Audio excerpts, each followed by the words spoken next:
viewers all over the world. I had to go look at what is your food. Yeah, I can even Kuzi idea. Kuzo, I better have it to look. Had you ever taken man, didn't say, from where is that the former cathedral. Abu Moni seemed to have them go to a temple. I am about for bar family. Is so quite you, Abia? No, but it's that. Go Barocco. I never so quite you, Abia, no, but it's that. Stop wasting your time and energy. Ọtụtụ ndị mmadụ na-waste their time and energy. And no onye amatara iwaste your time and energy ụwa amatọ ụtọ.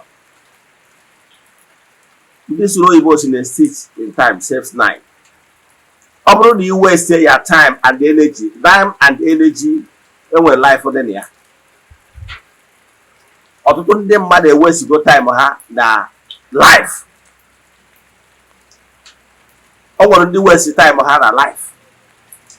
Waste anya bụ time. Ọ na-enye nsogbu. Ọ bụrụ na iwaste ya time and energy n'ime ọyị ebi ndụ anụ arụ, kedu nke ị ga-ebizi mgbe ị bara n'ezinụlọ? I can tell you na enwere ọtụtụ ndị mmadụ tata ndị lụrụ di ma nwunye ma nwoke ma nwaanyị mara ike agwụgwụ ha. Ihe ike ji wee gwụ ha bụ na ha ewestigo their time and energy during the time ha ka dị single. Ọ bụrụ na iwesti ya time and energy gị n'ihe enwere isi n'oge ekwesịrị ka iwesti ya, kedu nke ị ga-eji wee biruzi ezinụlọ? Isiokwu anyị bụ stop wasting your time and energy n'ihe abara uru. Ọtụtụ ndị mmadụ adịghị exhausted. Even in marriages, ma nwoke ma nwaanyị. Ọ bụrụ na ị exhaust ya energy na ihe enwere isi n'oge dị single, ịbata na marriage siri ike agwụna ya. Ihe a bụ isiokwu anyị. Mana before anyị gaba n'iru, echefuna na anyị ka nọ na month of May. Our group ritual is still ongoing. Ihe anyị na-ekwu ọ bụrụ chọrọ isi ya ba ihe ị ga-eme bụ chat ya na WhatsApp forward ya to prayer request. Make token donation to the account number. Anyị ga-edebe n'ọta ya prayer request na-achụ aja na-aga ụfọdụ isi ike n'ọnwa. Ihe ndị wee bịa maka ya bụ na o nwere meseji ọtụtụ ndị mmadụ na-esendịrị m na WhatsApp. Ihe a na-achọ ịkọwara m bụ na ndị a na-agwa gị bụ onye ahụ ndị lụrụ di na nwunye just 2 years. Nke nwoke wee na-asị m na marriage ya dị atọzi ụtọ. In fact na ya aghọtọrọzikwa. Abịakwa na nke nwaanyị, o nwere nke nwaanyị setịkwara m wee na-asị m na marriage ya adịghị atọzi ụtọ na ya adịghị enjoy n'ike agwụgị ya. Marriage aka bidoro ebido ọdawa ihe n'ike agwụgị ya. M wee jụwa gịnị mere ike dị ugwu. Wee sị na ọtụtụ ndị mmadụ aghọtara ihe ha na-eme. Ihe chọrọ ifocus attention tata bụ stop wasting your energy n'ihe enwere isi. Your energy and time is very important. Ọ bụrụ na ị waste your energy and time in relationship enwere isi, then ka ezi energy and time ị ga-eji wee rụọ ọnụ your marriage. Ọtụtụ ndị mmadụ nwere ike isi na marriage adịghị atọtụ ụtọ. Gịnị kpatara ya? No enjoy chana waste your time and energy dị exhausted before na-aba na marriage. Example, kedu ihe ị nwere ike igwe onye bụ na ndụ ya nwa agbọghọbịa ihe ọ na-eyi ozugbo ihe ọ mawa obi ndụ anụ arụ ka ọ ma o megodo wee graduate ya n'ọtọị ka ọ na-eyuzi. Yes, bido ihe ọ graduate gote. Ụdị mmadụ na-etu a mgbe o megideziri ime ọ na mmadụ o nwere ihe ihe erikarị ya edeta ya ede fedo. Now ụdị mmadụ na-etu a tigoro ndụ anụ arụ wee kwara onwe ya uwe. Kedu ụdị mmadụ na-etu onye abaje na marriage ọ ga-enwe intimacy? Ogworo ka ị satisfy ụdị mmadụ na-etu. Maka na gịnị? O wezugo time ya and energy dị exhausted. Agwara m ụnụ na sex is spiritual, is uplifting, is joyful activities. Ma ọ bụrụ if there is harmony between two hearts of love. Yes. Ọ bụrụ na enwere nkwekọrịta mmadụ na-abụ genuinely they have genuine feeling. Ọnya ụdị ndị abụ ndị na ha experience the love. Mana ọ bụrụ na ị exhaust go gbakasị onwe gị mekara isere na ọka ime errors na ndị ọzọ na-eme whether bụ nwoke maọbụ nwaanyị. Gị bụ nwoke nọnụ your youthful age ị kwesịrị idebie maka oge ọ ga-abara uru na ndụ iwere ya na-achọ ndị nwunye mmadụ. Ihe anyị na-ewepụ energy, ihe ị na-ewepụ ya spiritual strength ka ihe exhaust ya enwere ike agbacha egwu n'anụ. Etu a ka ọ dị nwaanyị na-asị m na ya n'uri kee exactly ihe nwoke a na-eme gị jepụta ya, o nwere ike ịkọwa mana na ọ dị enwe aṅụrị. Kedu ihe ọzọ ga-enwe eme ka inwe aṅụrị ebe ọ bụ na ihe ị kwesịrị enjoy in throughout their earth life, enjoy within your sisterhood. Ema na onwe ihe na-atọ ụtọ, onwe ọzọ ihe na-eme anticipate maka na ihe niile ị kwesịrị ijegoro vibrator. Yes, gị anti egoro vibrator ka nna igorogoro vibrator. The number of sex drive ị kwesịrị inwe their entire life ka ị nwere within period of few years of sisterhood. Then kedu ihe na-aba na mmadụ etiji eme onwe ọzọ ihe na-eme gị ntị, onwe ọzọ ihe na-atọ gị ụtọ, onwe ọzọ ihe ị na-elegara anya. Onye a kpatara na mgbe nwaanyị bụ nwaanyị, mgbe enwe genuine women karịkwa na mana ana m achọ ịgwa na majority ihe mebiri na ọ bụrụ dị the time of our mothers, mgbe nwaanyị na-anọkịta etu okwe nwaanyị kwesịrị ịdị wee banye na be gị,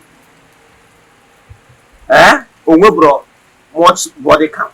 Ụfọdụ ka na-etuchi ha sika ha ụdị mmadụ abaa na di, ọ bụrụ ọ mara ihe ị na-akpọ na-enwere na di gị nwere size, ọ ghọtara ihe ị na-ekwu maka na o nwebụrụ ụdị ihe experience. ịghọtara ya? O nwebụrụ body count ya ka dị as few as anything can be, mana because na gị nwere onwe gị body count ọtụtụ n'ime ụlọ na-eru go body count, you can't even count it again. Mgbe ahụ ị na-enwe more body count, mgbe ahụ ka ị na-adị exhausted, mgbe ahụ ka ya the grace in you na-adị exhausted. Ịmara body count matter, mana I can tell you without missing words na ngwa ọtụtụ ndị mmadụ ebe na my inbox ọ dị egwu, ọtụtụ ndị mmadụ lose go body count. Please stop multiplying your body count. Stop sharing. Once you are sharing, your body count increases, your grace decreases. Ọ bụrụ na ị maara ya, especially ụmụ nwaanyị, ya ihe nke ha ji ewute mbụ na ị mara na ịbụ a grace carrier. The more you a grace carrier, and the cable is so good, no one will be home builder, who the middle of the home. Omugana need be exhausted, the marriage will collapse. Or to me more one day after say, my dear 2 minutes man. What do you know about 2 minutes man? The woman that is complaining that dear 2 minutes man, the man almost a woman to how much a woman. The man not why you man, if only a the man that last long, carry him away last long. If not because that if you go life where exhaust woman. Now let us see somebody's son or Abby. Yes. Ihe kpatara ya bụ na idugo ndị nna anyị ha aghọtara ihe iwu na-ekwu. Ọnwụ na onwere onye nne ma ndọgoro ebe 70-80 years jee jụọ ya na ọ ghọtara ihe ụlọ na-akpọ 2 minutes man. Nwoke na-akpọ 2 minutes man ma ọ 5 minutes man, ụfọdụ n'ime ụlọ chọrọ 1 hour.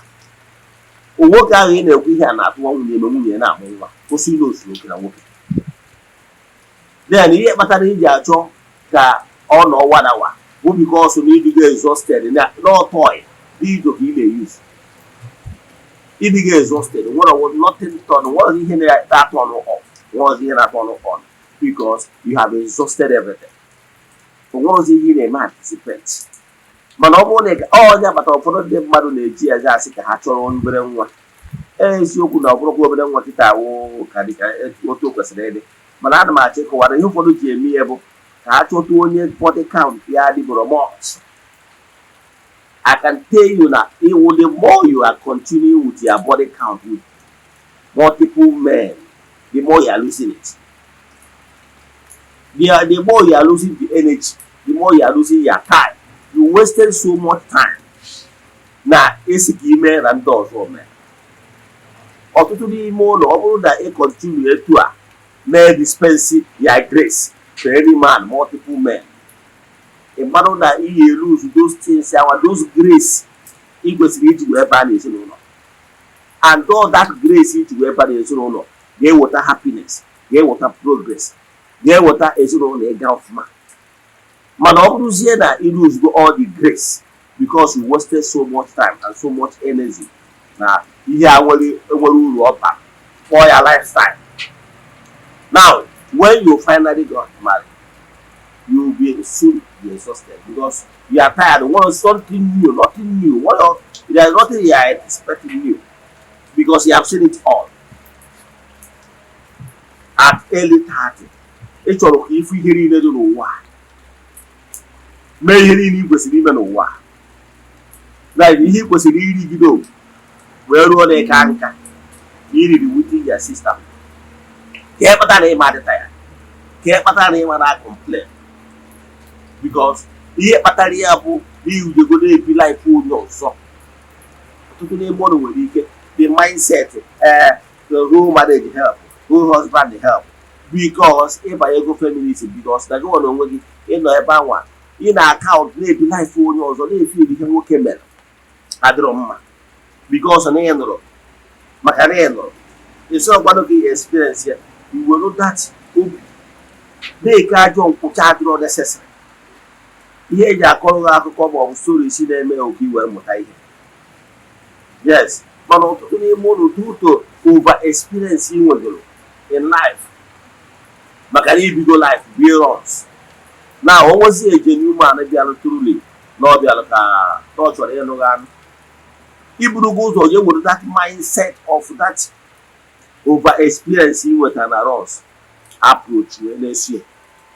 You will approach of where as you go. Everything money. Because life if you go over life for us. So when a man he says such a thing, the man will leave you. By then he will turn around and be saying no dimly. Well, so much my spiritually scary game. No, I won't call a 1 month to happen. Why no happen? Mobile no sense here, attitude will be very negative. Get again, here. Pay attention to what you waste time. Coronia Guanagi, no Bruna, if you with the same passion, the same vision, you know, they get the same place. Nobody kids don't want it. Coronia Guana old fashion. Can I say what old fashion? Mind their body counts a matter. I only may maintain one relationship for a very long time. Yes. Then, no, you may change your way. Then you may move. But what on your brother again, only decide you have to hold yourself. No old fashioned. So, if we must tangle with anybody, making sure no one is giving me add value, they get them with the same vision, they get the same place. God are able to change the more body counts, especially when it concerns you as a woman. They are exhaust your grace. Yes, because once you exhaust your grace, you will never enjoy it. Social media, they are safe. So therefore, you will never get satisfied. Yes, for men. Once you mention it and have totally go addicted to it, a man that work out when he came about also. To be good addicted. Yeah. Yes. So over the attitude because if you go addicted because what go the life for you is your time and energy. So I'm going to date, you can never get satisfied. That is why some of you, after getting married, you or boy or guy, again have an idea. By then, you may return because you are getting exhausted every day. He may return to the man is bad luck because you are no longer sharing grace. Who say no, either sick men and work men, then I work out. You are mediators of all graces. You share grace. So their grace in the share should not be by a body count because once your body count increases, your grace decreases. So what am I saying in essence? Don't stop wasting your energy and time because you waste energy and time. All you can do body will be say now about you go. So let me stop here. But what I can tell you, I'm telling you now, mind the way you waste your time and energy. Stop wasting your time and energy. Leave here where you see. Because nobody waste your energy here where you see. When the ships are down, if no one say anything over that left, and therefore you will be exhausted. Yeah, man, you will not enjoy it because one of the who want to get a marriage, you enjoy it, but while you are still single. And what's here I talk about a marriage? You can easily walk away. Or while you were not busy, I'm talking about the family. Chat me on WhatsApp 0805 or 0813 and I still be up moving from Basampo. May the blessing of God take me with you all. May you be favored. May you be protected. May you be peace. Now and forevermore.